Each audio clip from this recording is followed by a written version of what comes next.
औज़ुबिल्लाहिमिनश्शैतानिर्रजीम बिस्मिल्लाहिर्रहमानिर्रहीम। अस्सलाम वालेकुम डियर स्टूडेंट्स। उम्मीद है आप सब खैरियत से होंगे, एंजॉय कर रहे होंगे। तो जैसा कि आप जानते हैं, हम फिज़िक्स में जो लास्ट टाइम चैप्टर हमने स्टार्ट किया था वो हमारे पास था ज्योमेट्रिकल ऑप्टिक्स। और ज्योमेट्रिकल ऑप्टिक्स को पढ़ने से पहले मैंने आपको कहा था कि जो हमारा प्रीवियस लेक्चर है वो सारा का सारा एक इंट्रोडक्टरी लेक्चर रहेगा। आपको उसमें वो चीज़ें नज़र नहीं आएंगी ज़्यादातर जो बुक में मौजूद हैं, और ऐसा ही हुआ। तो हमने वो सारा एक इंट्रोडक्शन के लिहाज से सारा चैप्टर पढ़ा और उसको समझा। लेकिन उसको समझने का हमें क्या फ़ायदा हुआ, वो हमें आते आते जैसे जैसे हम पढ़ते जाएंगे तो हमें पता लगता जाएगा। जब हम माइक्रोस्कोप्स को डिस्कस करेंगे तो आपको पता लगेगा ये सारी चीज़ें तो हम पहले से ही इनकी बेसिक्स को डिस्कस कर चुके हुए हैं। तो इसलिए वो बड़ा हमारे लिए फ़ायदेमंद लेक्चर था। इसलिए आपको मैंने कहा था कि उसे बार बार सुने और याद करें। तो उम्मीद है कि आपने सुना होगा, याद किया होगा। आज जो है हम चैप्टर के पहले टॉपिक पे जा रहे हैं, और चैप्टर के जब पहले टॉपिक पे हम जा रहे हैं तो आपको पता है चैप्टर का जब स्टार्ट होता है तो वो हमेशा कुछ नए इंट्रोडक्शंस के साथ होता है, कुछ नई चीज़ों के साथ होता है। तो कुछ इंट्रोडक्शंस ही हैं आज जो हमारे पास, जिनको हम डिस्कस करेंगे। 4 डेफिनेशंस हमारे पास आपको नज़र आ रहे हैं, 4 टॉपिक्स जो हम आज पढ़ेंगे। उसके बाद अगर हमारे पास टाइम बचेगा तो हम कुछ सिंपल माइक्रोस्कोप को देख लेंगे, लेकिन ज़्यादातर चांसेस यही हैं कि ये 4 टॉपिक ही आज कवर होंगे, क्योंकि मैं आपको इसके साथ साथ जो है डेफिनेशंस लिखवाता रहूँगा। ये इंपॉर्टेंट डेफिनेशंस हैं पेपर पॉइंट ऑफ व्यू से, शॉर्ट क्वेश्चंस के लिए। तो इनके मतलब जो बातें होंगी हम इनको डिस्कस करते रहेंगे। तो सबसे पहले जो हमारे पास हमें जो टॉपिक नज़र आ रहा है, जो हमने पढ़ना है, वो है least distance of distinct vision, linear magnification दूसरा हमने पढ़ना है, फिर हमने एंगुलर मैग्नीफिकेशन पढ़ना है, और फिर देन हमने रिजॉल्विंग पावर पढ़ना है। ठीक है, अब हर डेफिनेशन को बड़े अच्छी तरह से समझते हैं। ठीक है, अब आपने अटेंटिव होकर बैठना है, हर डेफिनेशन को बड़ी इजीली और अटेंटिवली सुनना है। ठीक है, मुश्किल नहीं है चीज़ें। सबसे पहले हमारे पास है least distance of distinct vision. अच्छा बच्चों, इसके लिए ना एक छोटा सा एक्सपेरिमेंट करते हैं। बात को, टॉपिक का हम नाम अभी समझ लेते हैं, लेकिन उसके लिए ना एक छोटी सी से ना हम एक्सपेरिमेंट करते हैं। एक्सपेरिमेंट क्या करते हैं, इस टाइम आपके पास कोई पेन पड़ा होगा, मार्कर पड़ा होगा, पेंसिल पड़ी होगी। ठीक है, उसको पिक कर लेना। जिसमें मेरे पास एक मार्कर है, मैंने इसको पिक कर लिया। इसको आपने अपनी बाजू जितने फासले पे रख लेना है, और फिर क्या करना है, इसकी तरफ गौर से देखना शुरू कर देना है, और फिर आहिस्ता आहिस्ता आहिस्ता आहिस्ता इसको अपने करीब लाना शुरू करें। अब क्या होगा, अब जब आप इसको आहिस्ता आहिस्ता अपने करीब ला रहे हैं, एक ख़ास पॉइंट आपके आएगा पास, जहाँ पर आकर आपको ये ब्लर नज़र आना शुरू हो जाएगा। ठीक है, आपको एक ब्लरी और फिजी सा इमेज नज़र आना शुरू हो जाएगा, गैर वाज़ेह और धुंधला सा। उससे थोड़ा सा फासला आप दोबारा बढ़ाएंगे तो वो आपको क्लियर इमेज नज़र आएगा। ऐसा ही है ना। तो ये जो कम से कम फासला होता है ना, जिस पे हमें कोई ऑब्जेक्ट बड़े क्लियरली नज़र आना शुरू हो जाए। ठीक है, कम से कम फासला जिस पे हमें चीज़ बड़ी वाज़ेह, बड़ी साफ़ सुथरी सी नज़र आ रही है, इसको बोलते हैं हम जी least distance of distinct vision. Least distance, कम से कम डिस्टेंस, कम से कम फासला, ऑफ डिस्टिंक्ट विजन हमारे पास वाज़ेह दिखाई देने वाले इमेज का। ठीक है, डेफिनेशन मैंने इसके पहले लिखी हुई है कि जी the minimum distance by an eye, किसी आँख के साथ वो कम से कम distance at which an object appears to be distant, जहाँ पे ऑब्जेक्ट कोई वाज़ेह हो जाता है उसके लिए। ठीक है, मैंने आपको कहा कि यहाँ पे आप रख के अपना डिस्टिंक्ट विजन चेक कर सकते हैं बड़ी इजीली। ठीक है, ऑब्जेक्ट को अपने करीब लाते जाएं, जैसे ही वो एक खास फासला आएगा जहाँ पे आपको क्लियर नज़र आना शुरू हो जाएगा, वो हमारा क्या कहलाएगा, वो हमारा least distinct vision, distance of distinct vision कहलाएगा। अच्छा, एक और बात याद रहे, इसको नियर पॉइंट भी बोला जाता है। ठीक है, यहाँ पे भी लिख देता हूँ, यहाँ पे भी इसको नियर पॉइंट भी बोला जाता है कि जी वो कम से कम डिस्टेंस जहाँ पे हमारी आंख देख सकती है। ठीक है, नियर पॉइंट यहाँ पे भी लिख लेते हैं कि इसको क्या बोला जाता है, नियर पॉइंट भी बोला जाता है। ठीक है, अब ये नियर पॉइंट क्या किस तरह होता है हमारे पास आमतौर पे, ये बात आपने याद रखनी है। पहली बात तो ये कि इसको डी से डिनोट किया करेंगे हम। It is denoted by D.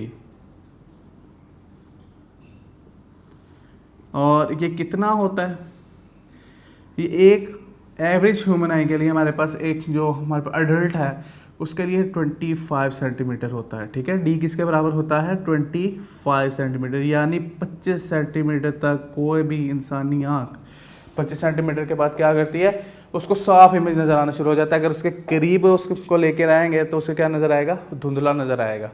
अच्छा, ये अब 25 सेंटीमीटर सारों के लिए नहीं है, ये हमने एक एवरेज है जो हमारी बुक में मौजूद है। हम इस वैल्यू को इसी तरह याद रखेंगे कि ये 25 सेंटीमीटर होता है। लेकिन ये बात आपको याद रहे, एमसीक्यूज़ के लिए तो खास तौर पर याद रहे कि जैसे जैसे एज इंक्रीज़ होती है, किसी शख्स की उम्र बढ़ती है, ठीक है, जैसे बूढ़े लोग होते हैं ना, जैसे जैसे एज बढ़ती है हमारे पास जो नियर पॉइंट है या नियर जो हमारे पास least distance of distinct region है, ये भी क्या होता है, बढ़ता जाता है। फिर ये 25 सेंटीमीटर नहीं रहता, फिर उनको क्या होगा, ज़्यादा फासले पे जाके क्लियर चीज़ें नज़र आना शुरू हो जाएंगी। और ये भी याद रहे, जो छोटे बच्चे होते हैं उनका ये जो least distance of distinct region होता है ये कम होता है, उनको ज़रा करीब की चीज़ें भी बड़ी वाज़िया नज़र आती हैं। तो पहले हमारी ये डेफिनेशन थी जिसमें हमारे पास एक तो हमने डेफिनेशन कवर की, दूसरा हमने कवर किया एक एमसीक्यूज़ के जी याद रखना है कि जैसे जैसे एज बढ़ेगी तो जो लीस्ट डिस्टेंस है डिस्टिंक्ट रीजन का वो क्या हो जाएगा, बढ़ता जाएगा। वो डिस्टेंस फासला हमारे पास बुज़ुर्गों के लिए क्या होता जाएगा, ज़्यादा होता जाएगा। अच्छा, ये तो हो गया नियर पॉइंट। फॉर पॉइंट हमारी बुक में मेंशन नहीं है। फॉर पॉइंट कितना होगा, इंसान कितनी दूर तक मैक्सिमम देख सकता है, कभी ये सोचा है? चलें इसको सोचते हैं। आप कितने फासले तक देख सकते हैं? हम लामहदूद फासले तक देख सकते हैं, हम डिफाइंड नहीं कर सकते उसे कि हम कहाँ तक देख सकते हैं, ठीक है। जहाँ तक हमारी नज़र की पहुँच है हम वहाँ तक देख सकते हैं, लेकिन उसको मुय्यर नहीं कर सकते। तो याद रखें, हमारे पास जो least distance of distinct region है नियर पॉइंट वो कितना होता है, 25 सेंटीमीटर होता है। और जो हमारे पास फॉर पॉइंट है, ठीक है, फॉर डिस्टेंस होता है, फॉर पॉइंट जिसको मैं सिंपल लिख रहा हूँ, ये कितना होता है जी, ये इन्फिनिटी होता है। यानी हम लामहदूद फासले तक बड़ा क्लियर इमेज को देख सकते हैं, ठीक हो गया। तो ये हमारी पहली डेफिनेशन और पहला कंसेप्ट यहाँ पे हमारे पास क्लियर हो गया। अब हम चलते हैं जी आगे लीनियर मैग्नीफिकेशन पे। लीनियर मैग्नीफिकेशन पे जाने से पहले इसको मिटा लेते हैं ताकि हम लीनियर मैग्नीफिकेशन पे ही बात करें सारी की सारी। अच्छा, मैग्नीफिकेशन का क्या मतलब होता है? मैग्नीफिकेशन का मतलब अगर हम देखें तो मैग्नीफिकेशन का सिंपल मतलब है बढ़ा देना, मैग्नीफाई करना, किसी चीज़ को बढ़ाना। तो लीनियर मैग्नीफिकेशन और एंगुलर मैग्नीफिकेशन दोनों में फ़र्क भी देखेंगे और हम जो है इनको पढ़ते भी हैं। अब लीनियर मैग्नीफिकेशन को पढ़ने से पहले ना मैं आपके सामने एक इमेज बनाता हूँ, क्योंकि मैंने यहाँ से दो डेफिनेशन आपको लीनियर मैग्नीफिकेशन की बतानी है, ठीक है, और एक छोटा सा रिलेशन भी बताना है। तो लीनियर मैग्नीफिकेशन, पहले इसकी हेडिंग दे लेते हैं हम, ठीक है। ये है जी लीनियर मैग्नीफिकेशन। मैंने आपको क्या कहा था कि हम कौन से लेंस को ज़्यादा डिस्कस किया करेंगे, कन्वेक्स लेंस को। तो कन्वेक्स लेंस ये लेते हैं, उसकी मदद से ना हम इमेज बना के देखते हैं। तो ये हमारे पास वही वाली रेफरेंस लाइंस, ठीक है, जो प्रिंसिपल एक्सिस हमारे पास कहलाता है।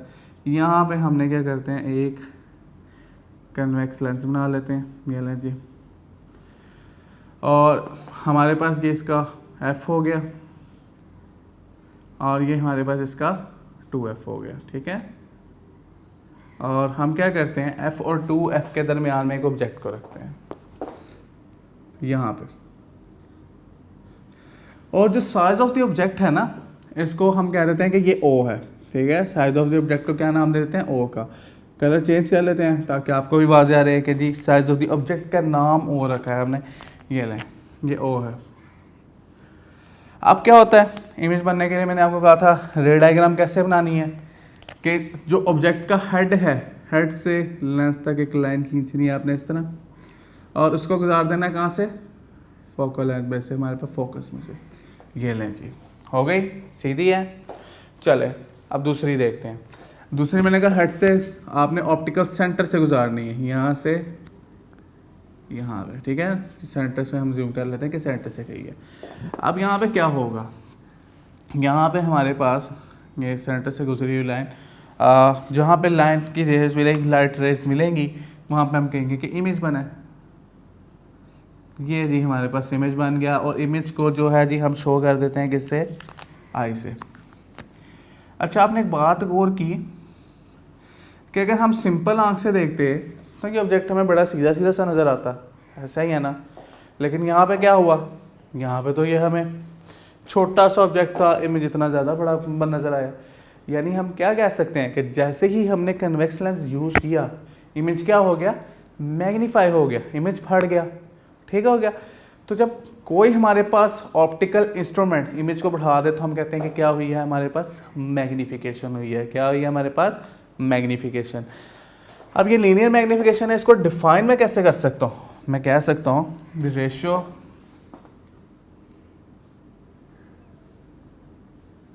Of the image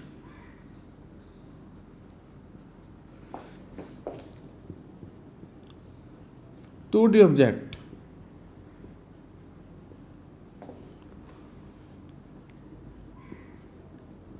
is called linear magnification. ठीक हो गया, या सिंपल मैग्नीफिकेशन, जैसे आप डिफाइन करना चाहें।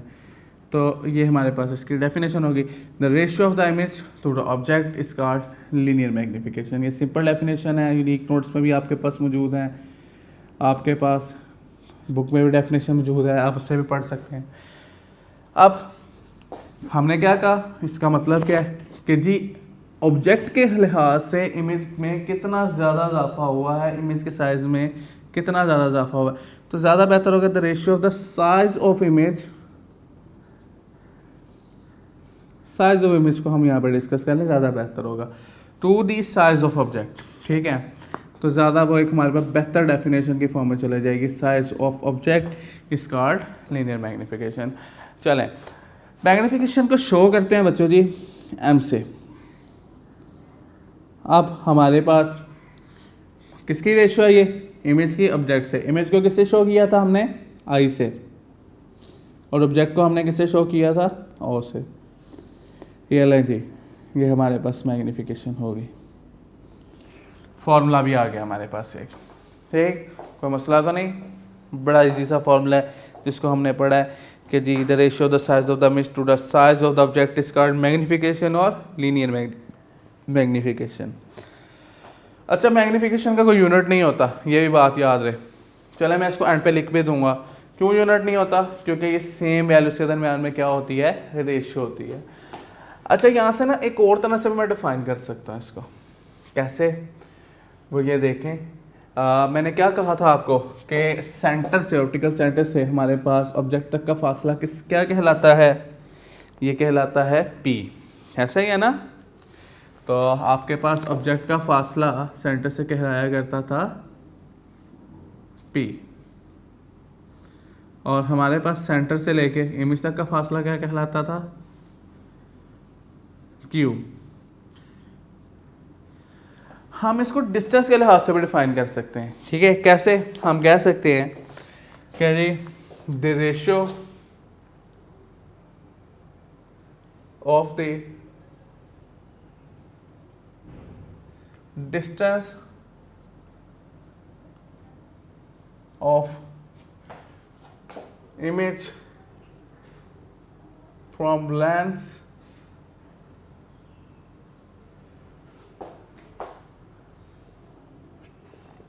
to the distance of image, distance of object from lens। यानी हम इसको साइज के अलावा डिस्टेंस के लिहाज से भी डिफाइन कर सकते हैं कि the ratio of distance of image from the lens to the distance of object from lens is called magnification या linear magnification, is called linear magnification. मुश्किल बात तो नहीं है, इजी बात है ये। ठीक है,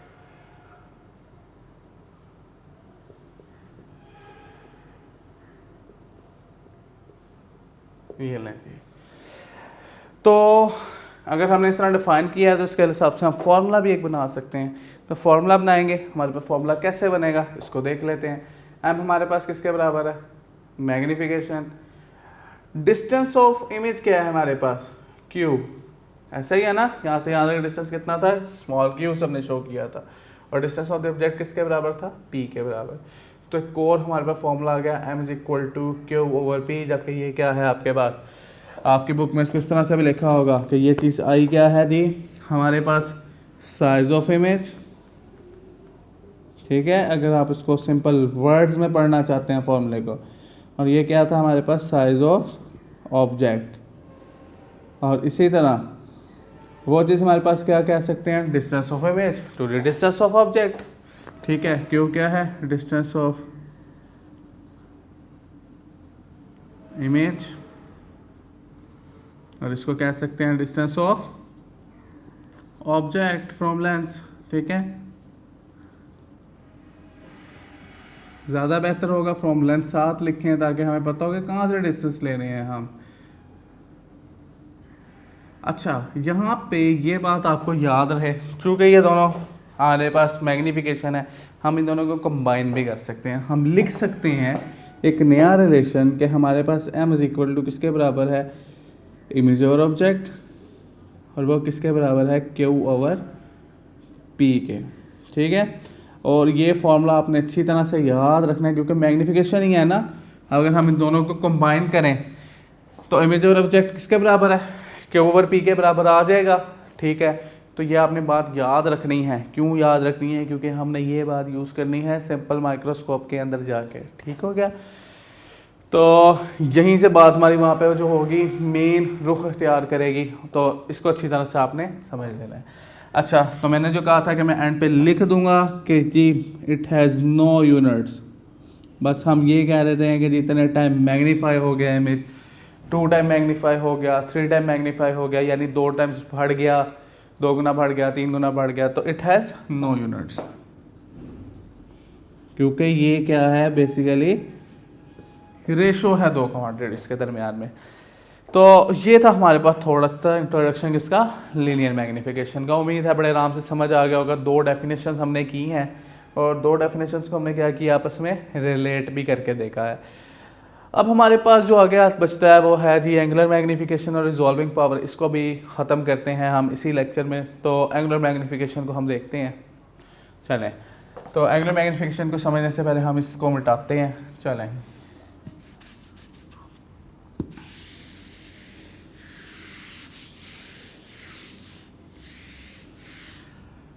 ये डेफिनेशंस आपने याद रखनी है क्योंकि हमने इनको आगे यूज़ करना है अपने लॉन्ग टॉपिक्स के अंदर।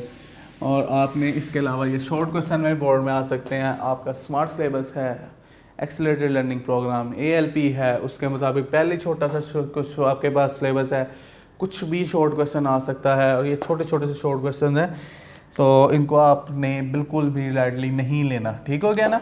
तो ये अब हम बात करते हैं जी एंगुलर मैग्नीफिकेशन पे कि एंगुलर मैग्नीफिकेशन क्या है। एंगुलर मैग्नीफिकेशन, लेट करें कि ये आपकी आँख है, ठीक है, और हम आँख की मदद से क्या कर रहे हैं, एक ऑब्जेक्ट को देख रहे हैं जो कि पड़ा हुआ है यहाँ पे। ऑब्जेक्ट को मैं ना कुछ यहाँ पे इस तरह से रख देता हूँ कि ये जी ये ऑब्जेक्ट पड़ा है इस तरह से।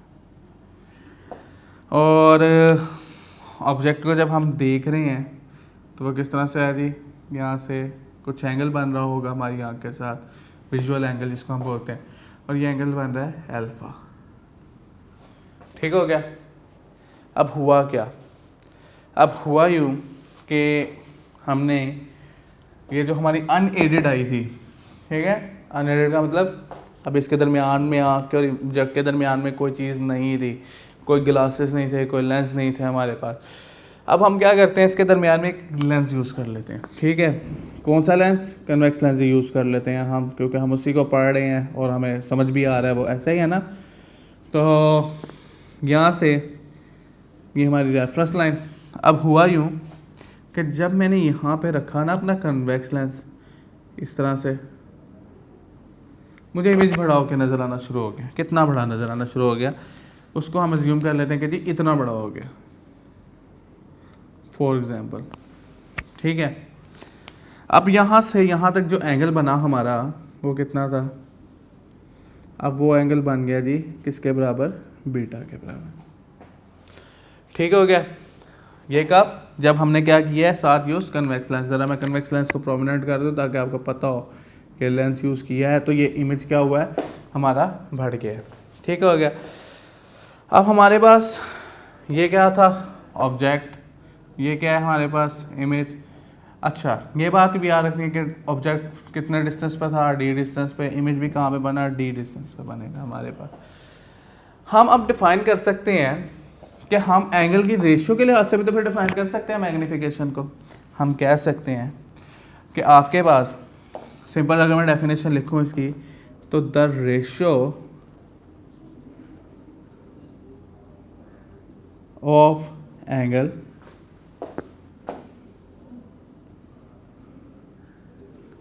सबटेंडेड बाय एन आई, कि वो एंगल जब एक आंख के साथ बना while using optical instrument,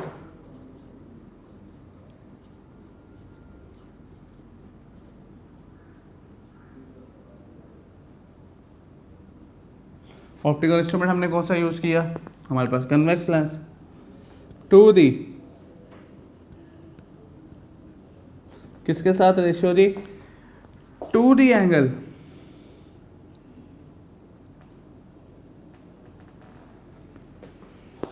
subtended by unaided eye, unaided या नेकेड आई आपके पास, ठीक है, जब आंख के सामने कोई इंस्ट्रूमेंट यूज़ नहीं किया गया था।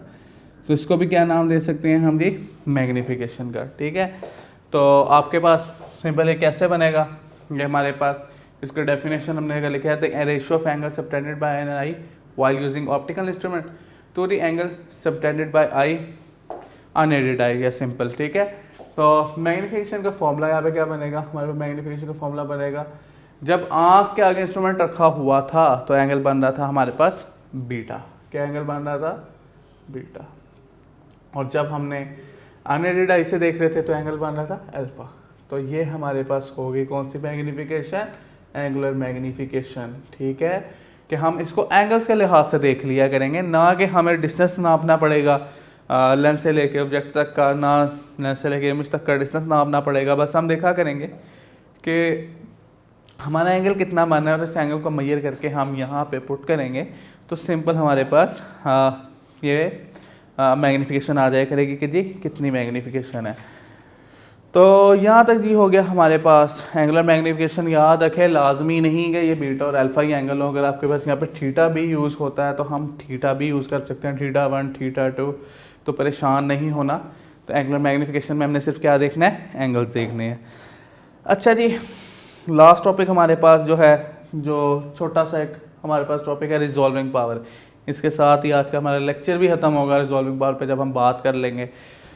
तो रिजॉल्विंग पावर क्या होती है, आप तमाम लोग सेलफोन्स यूज़ करते हैं, ठीक है ना, और सेलफोन्स में कभी कभी आपने देखा है कि ब्लर इमेजेस भी आपको नज़र आते हैं। और अगर आपके पास कोई ऐसा सेलफोन यूज़ करें आप जिसमें बड़े आप जूम करते जाएं और आपके जो हैं इमेज बड़ा क्लियर नज़र आता है, तो आप कहते हैं कि जी इस मोबाइल की रेजोल्यूशन बड़ी अच्छी है, इसमें पिक्सल्स फट नहीं रहे, इसमें पिक्सल्स जो हैं ब्लर नहीं हो रहे। तो हम रिजॉल्विंग पावर से फिर क्या मतलब निकालेंगे कि हमारे पास रिजॉल्विंग पावर क्या होती है। तो रिजॉल्विंग पावर सिंपल हमारे पास क्या आता है कि हमारे पास हम किसी दो पॉइंट्स के दरमियान में कितनी अच्छी तरह से डिफरेंस कर सकते हैं। ठीक है, मैं डेफिनेशन भी लिख देता हूँ इसकी, रिजॉल्विंग पावर। ठीक है, तो रिजॉल्विंग पावर क्या है, basically ability to reveal minor details. ठीक है, इसको भी मज़ीद हम समझते हैं। तो रिजॉल्विंग पावर क्या होती है जी, हमारे पास ability to reveal minor details of two point sources, या आपके पास जो भी कोई लाइट के सोर्सेज हों, माइनर डिटेल्स। लेट करें कि आपके पास ये दो पॉइंट्स लाइट्स के सोर्स हैं, ठीक है, और ये बहुत करीब करीब है। अब जब ये बहुत करीब करीब हैं तो हम इसमें फ़र्क नहीं कर सकते बड़े आराम से। अगर हम इसमें फ़र्क कर सकें तो हमें क्या वो पता चल होगा कि ये जी इसकी रिजॉल्विंग पावर क्या है, बड़ी ज़्यादा है। ठीक है, अब ये कैसे हमें देखना है हमने। ठीक है, हमारे पास यहाँ पे रेजोल्यूशन के फॉर्मूला क्या बनेंगे, हम उनको देख लेते हैं। लेट करें ये आपकी आई है यहाँ पे जो इसको देख रही है, और यहाँ से यहाँ तक, ठीक है, मैं सोर्स भी यहाँ पे ले आता हूँ कि एक सोर्स ये था और एक सोर्स ये था। ठीक है, याद रखना सोर्स एक दूसरे के बहुत करीब है। रेजोल्विंग पावर यही है कि जी बहुत सोर्सेज करीब हैं, हम उनमें फ़र्क कर सकें।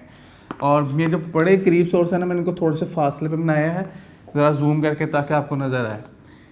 और इन दोनों के दरमियान एंगल बन रहा है अल्फ़ा, और बड़ा छोटा सा एंगल है ना, तो हम इसको कह देते हैं अल्फ़ा मिनिमम। ठीक है, अब ये अल्फ़ा मिनिमम क्या होता है? अल्फ़ा मिनिमम बेसिकली एंगल होता है दो पॉइंट सोर्सेज के दरमियान में डिफ्रेंशिएट करने के लिए। किस पर डिपेंड करता है?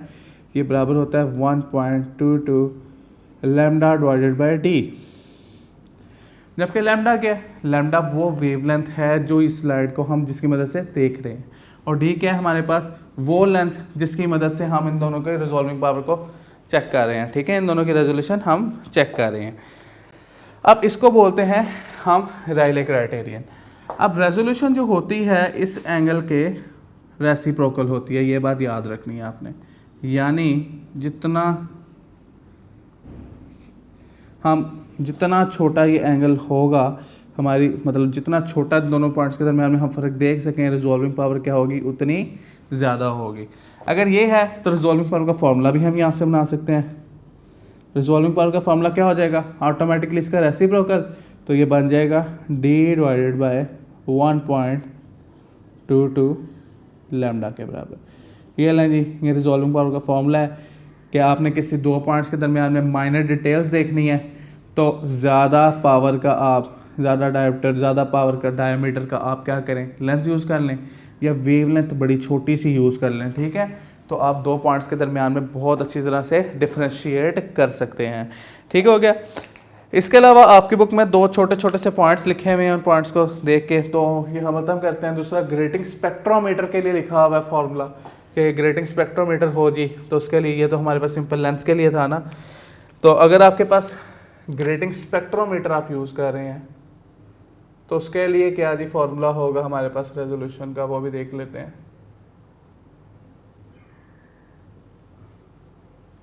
वो फॉर्मूला हमारे पास होता है जी रेजोल्यूशन का, R is equal to lambda over delta lambda. ठीक है, lambda wavelength of light, delta lambda जो वेवलेंथ दो लाइट में डिफरेंट होगा, तो इसको हम लिख सकते हैं लैम्डा 2 माइनस लैम्डा 1। ठीक है, इसी तरह हम मल्टी ऑर्डर ग्रेटिंग के लिए भी कर सकते हैं। मल्टी ऑर्डर ग्रेटिंग के लिए फॉर्मूला हमारे पास क्या यूज़ होगा जी?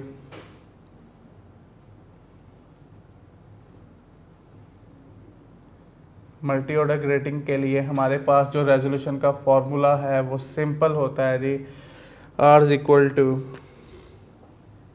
N multiply by M.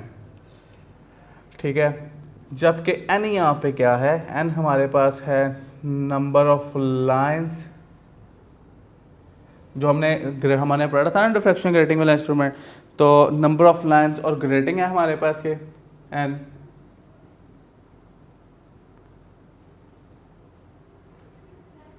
कितनी नंबर ऑफ लाइंस हैं, और m हमारे पास क्या है जी? ऑर्डर ऑफ स्पेक्ट्रा कह लें आप, या ऑर्डर ऑफ आप डिफ्रैक्शन बोल लें इसको सिंपल। तो ये आपके पास जी रेजोल्यूशन के हम इससे फाइंड कर सकते हैं कि जी दो पॉइंट्स के दरमियान बड़े आराम से डिफरेंस फाइंड कर सकते हैं। तो ये बड़ा छोटा सा हमारे पास एक टॉपिक था जिसको हमने पढ़ लिया, और ये याद रखें ये लेंसेज के लिए हमने पढ़ा है ये चीज़। ठीक है, कि लेंस दो पॉइंट्स के दरमियान में अगर डिफरेंस कर सकें तो हमारे पास उसके लिए फॉर्मूला क्या यूज़ होगा? ये रायले का फॉर्मूला, रायले क्राइटेरियन से हमने फार्मूला बनाया कि R is equal to 1.22 lambda के बराबर होता है। ये हमारे पास सिर्फ एक बेसिक हमारे पास जो था पहला टॉपिक था, इंट्रोडक्शन था। इंशाल्लाह जो हम नेक्स्ट लेक्चर में सिंपल माइक्रोस्कोप को स्टार्ट करेंगे, उसके बाद compound microscope and so on चलता रहेगा ये हमारे पास चैप्टर का सीक्वेंस। आपने क्या करना है, आपने इसको बड़ी अच्छी तरह से डिस्कस करना है, पढ़ना है अपने टॉपिक को, बार बार रिकॉल करना है आपने इस टॉपिक को, और जब आप इसको रिवाइज करेंगे तो फिर आपके लिए अगले टॉपिक्स जो होंगे वो आपके लिए आसानी पैदा करेंगे। तो आज के लिए हम इसको यहीं तक रखते हैं। इंशाल्लाह जो अगले हम लेक्चर में हैं सिंपल माइक्रोस्कोप को स्टार्ट करेंगे। अपना बहुत बहुत ख्याल रखिएगा, पढ़ते रहिएगा। फ़ी ईमान अल्लाह। अस्सलामु अलैकुम। अल्लाह हाफ़िज़।